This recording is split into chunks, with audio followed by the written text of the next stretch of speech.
Hello again, and welcome back to Illegally Sighted. This is Jesse, aka BGFH, and I am back for another VR experience spotlight video. And this one again is going to be, this is what I find really fascinating about virtual reality is I've had a lot of really interesting experiences so far. And different types of things that I wouldn't have even thought of or dreamed of. The one we are looking at today is called Phone of the Wind. Yes, Phone of the Wind. Doesn't make sense when you hear it. I was actually kind of confused when I saw the title in the Oculus store, but it was free, and I thought, well, yeah, got a middle of the road rating, so it's free, let's try it out. I have gone through this experience once before, and originally I thought about, okay, I'm like, yeah, that's kind of neat, but I didn't really think about that I would really record anything for it.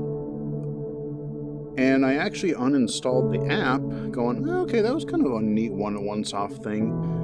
But then I thought, you know what, let's reinstall this. And I'm going to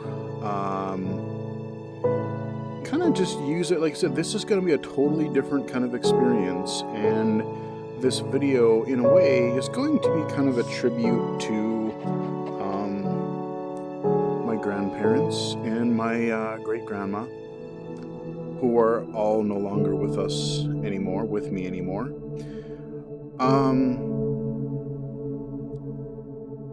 And you'll see why by the end of the video, why I thought this might be kind of a neat thing to do. Just because I think, like I said, using how VR could be, how this app kind of actually works. So, Phone of the Wind, it's basically a passive experience for the most part, and there's a little bit of an interactive experience at the end.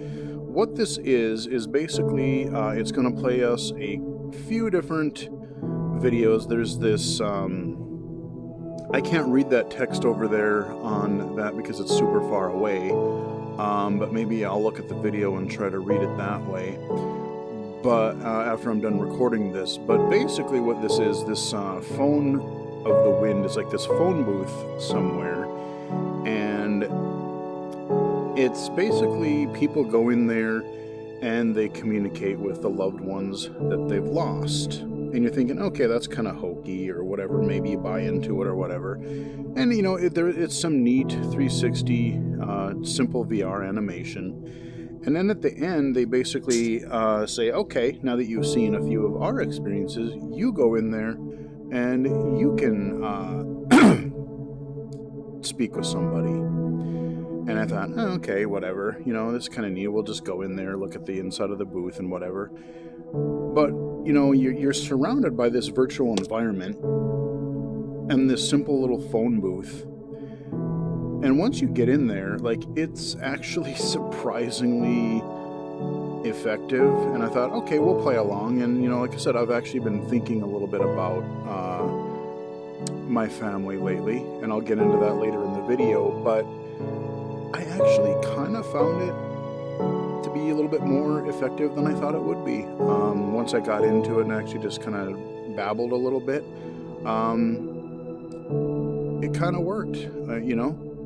So let's see, how do I go? Okay, I can go in here again, and I'm using the touch controller. I got a little play there, so we'll go to that. And so for the first part, we'll just watch. You get kind of a little movie here.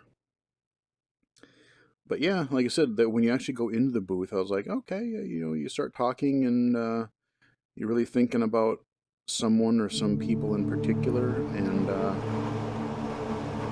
you know, you kind of almost did tear up a little bit. You're like, oh man. So it's a really, again, unexpected use of virtual reality. So kind of doing a flyover. The pain that comes with losing a loved one can be unimaginable. It swirls in our soul and makes us dizzy with grief. we would give anything to have a brief moment with them once more. What if there was somewhere you could speak to the dearly departed and feel their light again? That place exists. It's called the Phone of the Wind. There it is.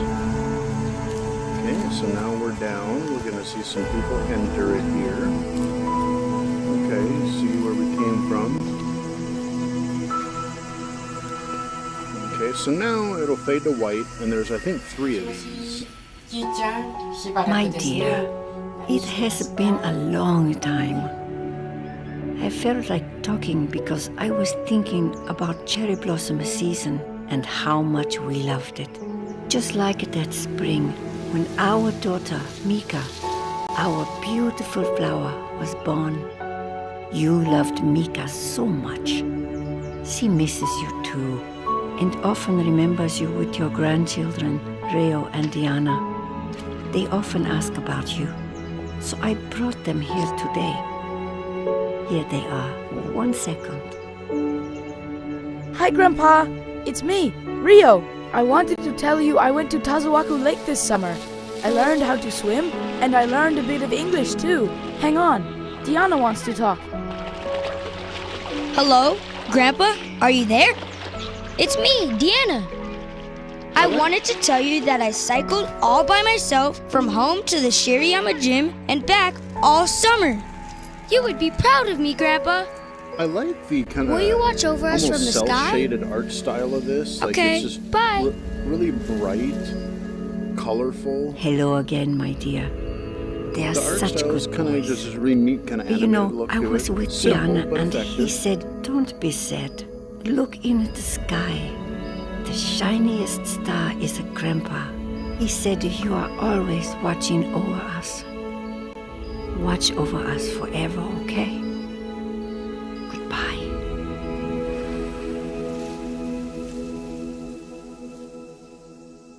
Okay, so now we're back out. Okay. Now we are going to see somebody else go in there. And it's a really nice looking little area. Look at this. I mean, that trees and just a lot of greenery and Hi, stuff. Mom. It's been a while since that day. I decided to come today to say hello because I heard that favorite song of yours on the radio this morning. It has that piano sequence you used to make me play when I was a child. I remember hating you, making me play it over and over. I cried all the time. I wanted to make you proud, and it just wouldn't work.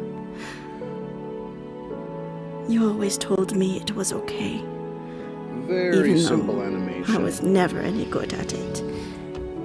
Almost You choppy always a little. believed in me. But I like the colors. I can almost hear the piano here, coming through the wind. But it gets across This what it's foam supposed of to. You're wind. really kind of paying more attention to the audio than Can you hear anything. it? I haven't played the piano since you were gone. Maybe I would if you were around. I'd start playing again and I'd finally learn how to play your song and make you happy. You want to know something, Mom? It's beautiful here. So green and so many flowers around me. You would have loved being here with me. Okay. Bye-bye.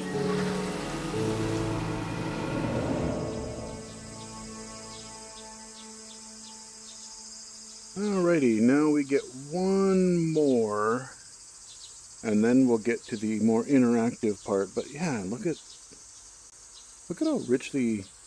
I love just looking at different environments in virtual reality. It's just, kind of neat,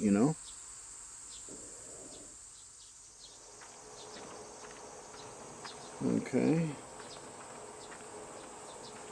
We got one more coming up as we look around this huge panorama here.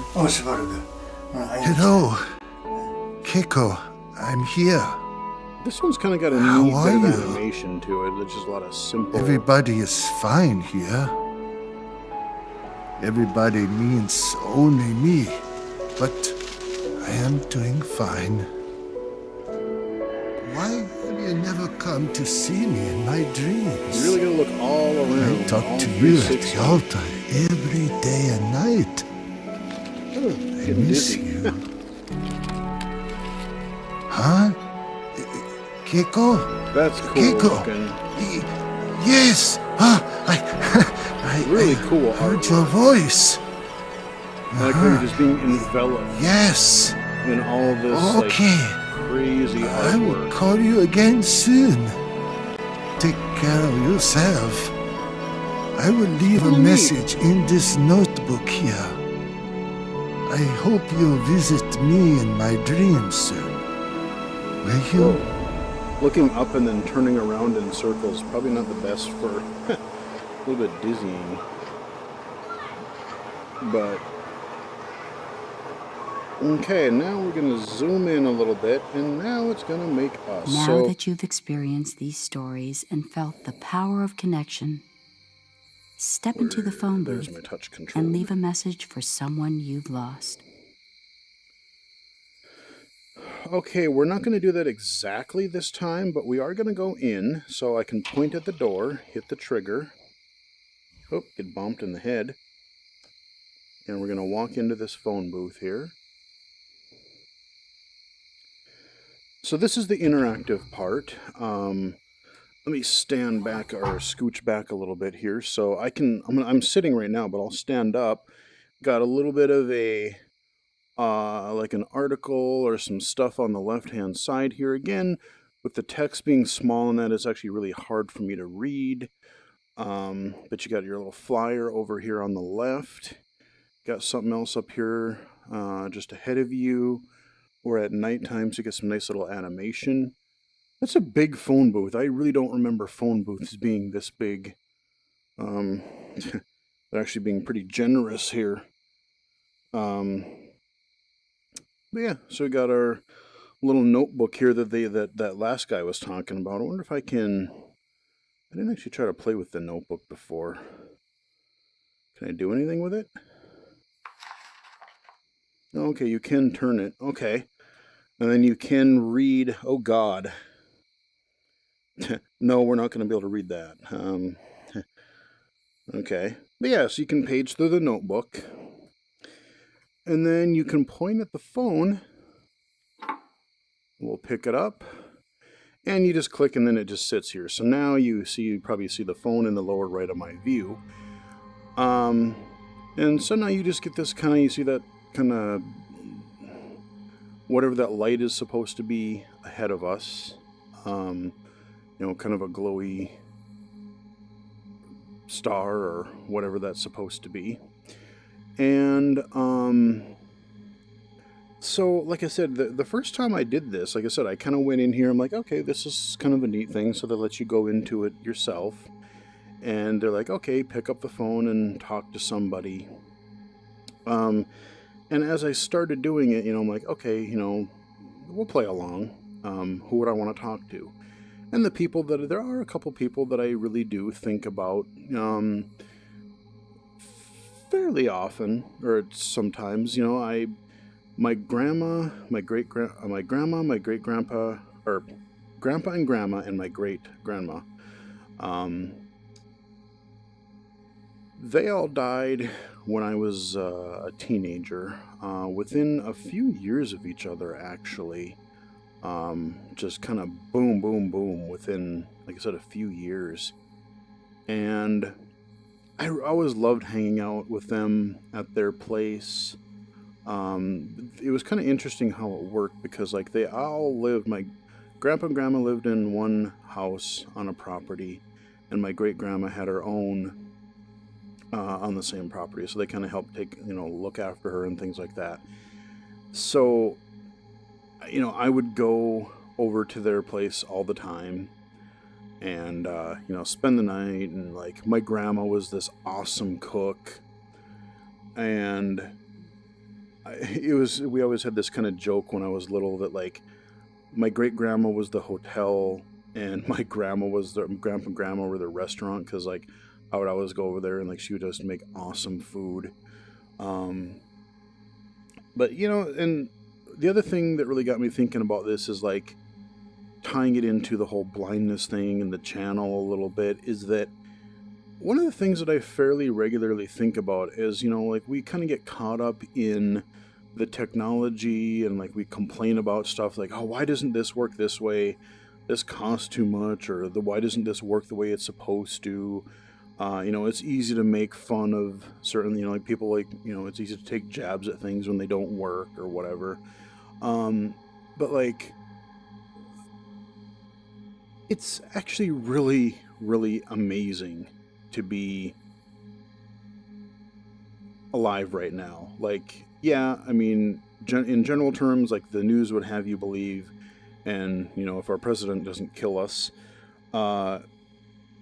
it's actually never been a better time to be alive as a blind person, or a low vision person with low vision, or whatever other disability as well. I mean, even from a technology standpoint, everything that we have right now, like when I did this experience before, the first time, I kind of just talked to all three people because, like I said, they were all really close to me when I was growing up. So I was thinking about my grandma, my grandpa, my great grandma, and especially my great grandma. She was just so cool. She was always trying new things. I mean, even in her 70s and stuff, like she was like fascinated by, around that time, I was just really starting to get heavily into computers, and I had gotten a computer set up through this Do It program, which if you look up the DO-IT program at the University of Washington, it's actually, I think it's just to Washington residents now, but at one time it was open to a few states. And so I had gotten this computer set up, and it was a desktop computer.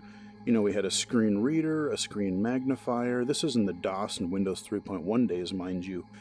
And I had this giant, like I remember them, everybody coming over for the holidays, Thanksgiving or Christmas or whatever it was, and showing them, that A, your computer could talk to you, B, that I could take this side. This was like an HP Scanjet 3C, this ginormous flatbed SCSI scanner.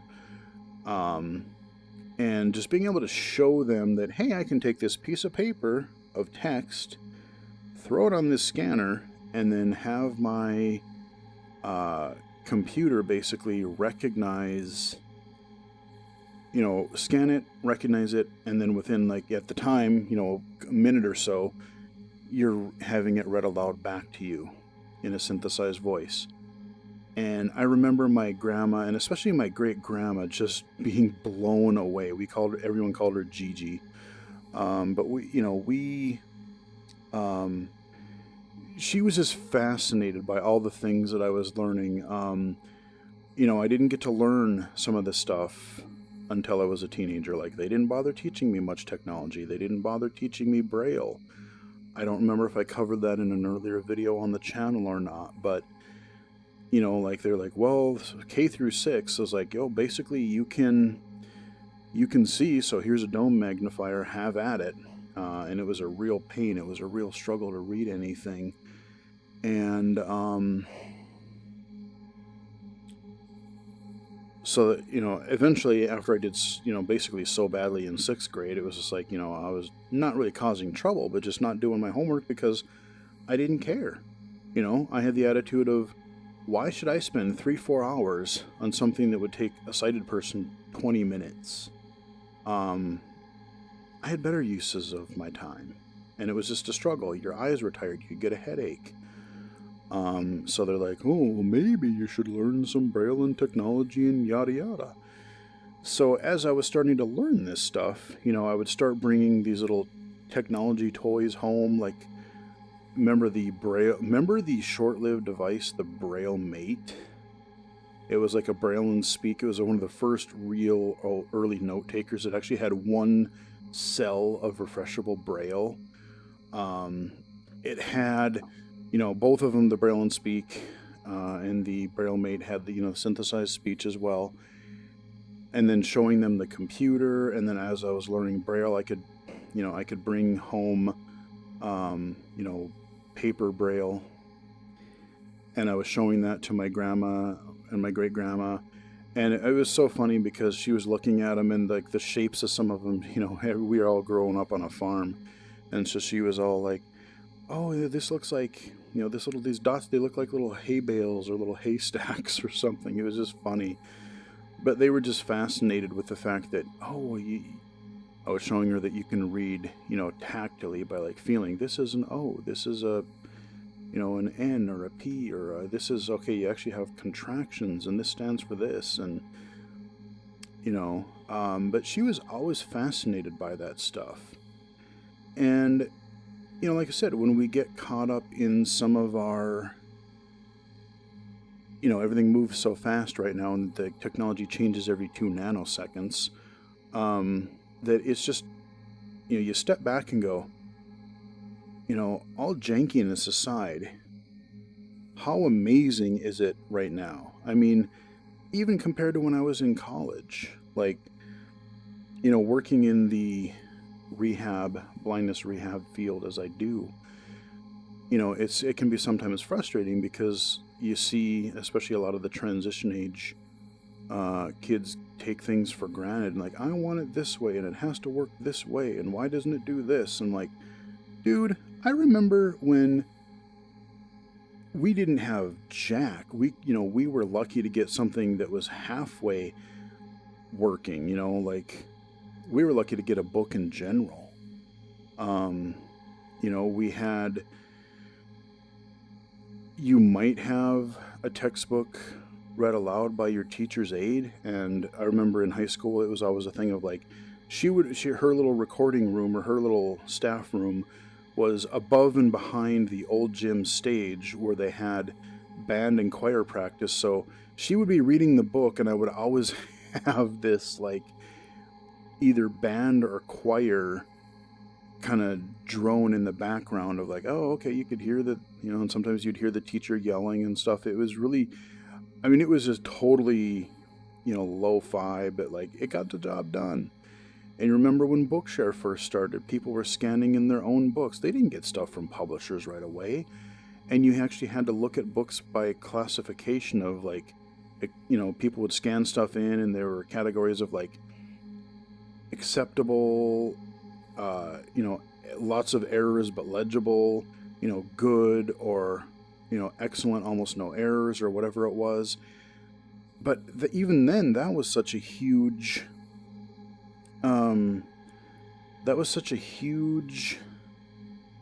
leap forward that we could just go get books. Like, wait, what? I can just go and browse this ginormous library of books and read to our heart's content. Me and my friend, a couple friends actually, we just got super into it. And, books on tape, then the books on the cartridge, but like Bookshare and then Audible and Kindle. How many ways, God forbid, we might have to pay for a couple of them. But like, I can get almost any book that I really want to read. There's been a couple that I still can't get, that I can't find.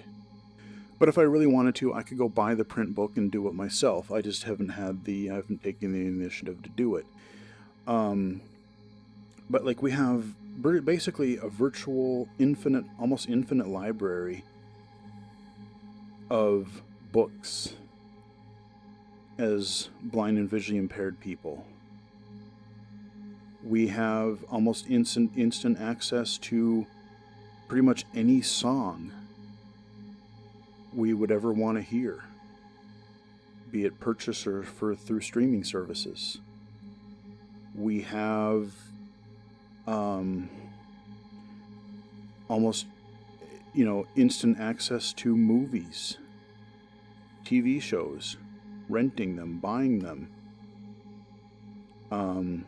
access to information, the freedom of the internet,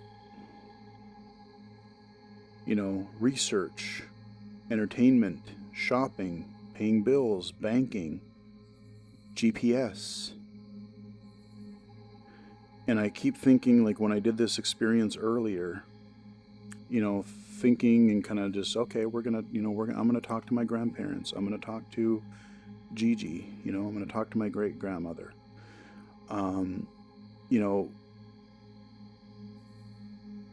The stuff that, like, it was just starting to get cool around the time they died. And especially my great grandma, especially Gigi, like, she was always so into this stuff. And like, I would love to go back and show her the iPhone, my iPhone 7 Plus that I have right now. Like, she was blown away. Like, this computer setup that I had back then, remember, it was on this like computer desk, but everything was so big. I had a computer, a big CRT monitor, a printer, this ginormous scanner. Some of it was actually on another table next to it because everything was so damn big. And it just, kind of did the simple stuff. And, now you have this thing that you can hold in the palm of your hand, the iPhone, and,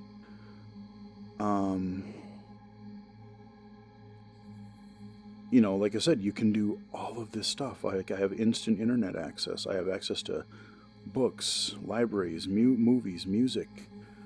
I can literally take a picture of text, have it read aloud. I can actually start almost getting handwriting, which actually kind of works. I should almost do an updated video on seeing AI to show you the handwriting mode, although I got to find more handwritten material because I don't do much with paper. KNFB reader, the barcode stuff, GPS. Look at all using my phone as a magnifier, a video magnifier. Showing her all of these apps and things, would just blow their mind. And, that's what I do. Like, sometimes when something, we get caught up in, like, oh, I need this, I want that, and, like, why doesn't this work that way? Like, I want the next version because it should do this better.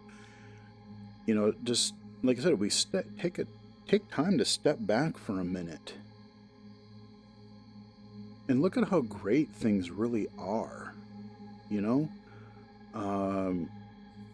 we have accessible computers.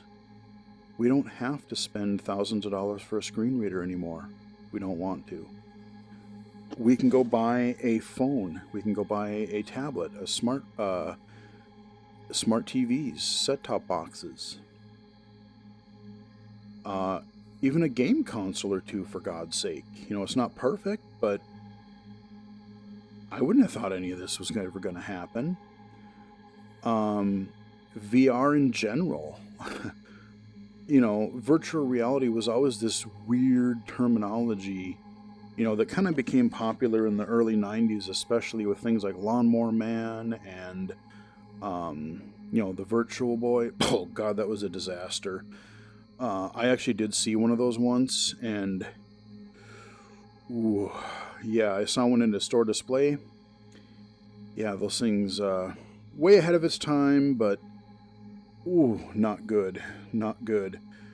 But the concept of VR has always fascinated me, and like I said in my ID24 video last year, my presentation on VR accessibility last year, I saw a prototype of virtual reality in 1995 at the University of Washington in a VR lab. And it fascinated me, you know? It was really cool. And although primitive and you really couldn't do much, like, I knew that, you know what, this is possible. I don't know when or if it's really going to be consumer ready, you know, in my lifetime, or how long it'll take.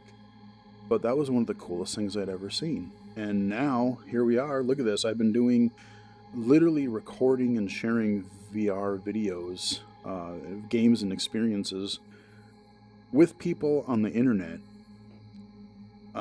for a couple of years now. We're sitting in a virtual phone booth, reminiscing about my great-grandma and my grandparents, and, you know, like, you know, what they meant to me, some of the memories that I had with them.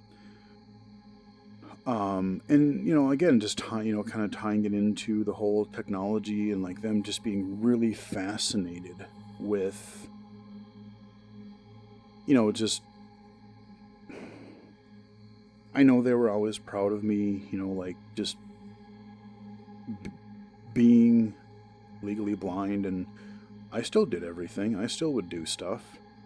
And both my parents and, you know, everybody, they let me. They forced me to do stuff even when I didn't want to. And I'm glad they did. But yeah, you know, I just kind of get, you know, it kind of made me really think about how I would love to just show some of the technology and show some of the amazing stuff that has made life so much easier for a lot of people. And I know my grandparents, and especially my great-grandma, she would just be... my grandma would probably have an iPhone. She'd be like, that's the coolest thing I've ever seen. If I can afford it, I'm going to buy one. Because she would. And she would have me teach it to her, and I probably would. That's the funny part about it. So, you know, this is just a thing. I wasn't sure if I was going to do this, or if I wanted to record it, what I would even say. But I figured that, you know, after thinking about it, this was kind of an interesting use of VR. Again, something that I would have never even thought of or imagined. You know, there's been a few things like that. That weird little, that death experience where you're basically playing Death's assistant. And it wasn't cheesy. It wasn't, you know, it wasn't done up for, you know, it wasn't gross or it wasn't shocking, but it was actually kind of neat. And there's been other experiences too. But this one, you know, like using it for meditation, or using it for any number of different things. But here we are in this virtual phone booth at night, kind of talking with or talking about some of my relatives that I miss. And like I said, the first time I did this, it was actually surprisingly effective. Didn't actually expect it to be. But I don't know, that just kind of gave me an excuse to do a little bit of rambling and a little bit of, you know, something different. Kind of a little, almost like a little vlog thing of like, hey, you know, let's just take a step back and like look at how amazing things are right now. You know, we have augmented reality, VR, we have tons of things for blind and low vision, accessible tools, apps, games, whatever. And yeah, this, you know, is kind of a tribute to my grandparents and my great-grandma. Like I said, especially when I find some new piece of technology that is just amazing, and if I stop and think about it, I'm like, man, I would love to show this to them, because they would just totally get a kick out of it. They would be fascinated. And even when I worked down in Florida with seniors primarily, I loved working with them, because they were just, again, if they were there because they wanted to be. they were there because they wanted to learn. And every little thing was just, they were grateful. And some of that kind of escapes, the people who grew up with it and the people who are just, expecting the next best thing. And as I'm recording this, I just got home, actually. I just got back from visiting my parents for the last week or so. And it was fun, I enjoyed it, did a lot of relaxing, just some talking, watching TV, head out to the bar a couple times. And, especially the last couple of years, my parents have been talking more about, like, oh, well, we're getting up there and, if something happens to us, this and that. And it's just one of those things you really hate to think about. Like, I still can't imagine life without my parents being there. Like, if I have a question, or really, really need something, they are there. They're there for me. But I know that won't be the case forever. So, especially the timing of this coming out, I picked it up right when I got back, and this is one of the first things I looked at. And, having them talking about, well, if this happens, and, we gotta look at this, and we have our wills, and if this happens, we gotta look at doing this, and then thinking about, talking to my grandparents and whatever. Just kind of an interesting sequence of events to kind of just stop and reflect on a few things. Again, this is not my typical video. This video may not be for everybody. I might look like kind of a dork doing this. But you know what? I've gotten used to YouTube enough that I don't really care anymore, Like, if you like it, cool. If you don't, just go on to the next video. But I thought I would try something different and show you a really unique use of virtual reality. Again, that I would have never really thought of. So I'll point at the phone again. We hang up, we see our little, that's like a shooting star or something. Whee! Flies away. Okay, we hear the thing. Nice little nighttime sounds, nice crickets. God, I wish it was like that, right?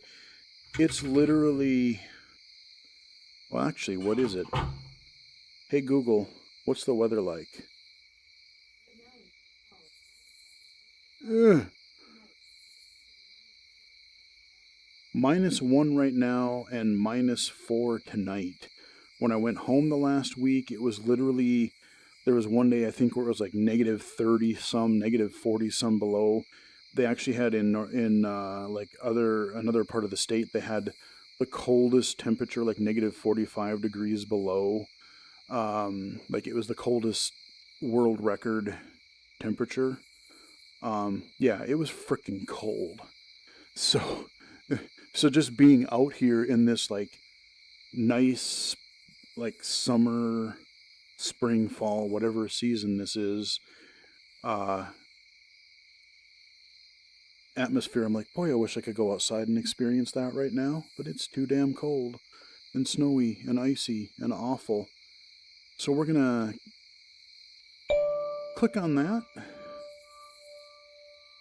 And then we're going to exit, and this should take us, back to our main menu. So that is a look at Phone of the Wind, a kind of interesting use of virtual reality tech to basically, communicate with the dead, with lost, with loved ones.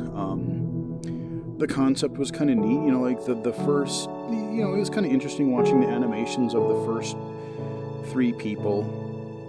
And I'm like, okay, this is kind of neat, but whatever. But then they had you go into the booth yourself. And like I said, I was actually kind of, I just, you just let yourself go and, okay, sure, I'll pretend to talk to somebody I can immediately think of, and it was surprisingly kind of effective, and really kind of got you thinking a little bit. And I think it's really just that extra sense of presence. Like, I can look all around, and when I'm in that booth, I'm not in my apartment, you know? You're in you're in the scene. So, I don't know, this was just kind of another VR experiment video for you guys. Maybe you guys got you thinking about it. Again, just thinking, think about how cool it is. Look at how good we have it. We can, the amount of tools and accessibility that we do have. Of course, yeah, do things need work? Absolutely. But yeah, let me tell you,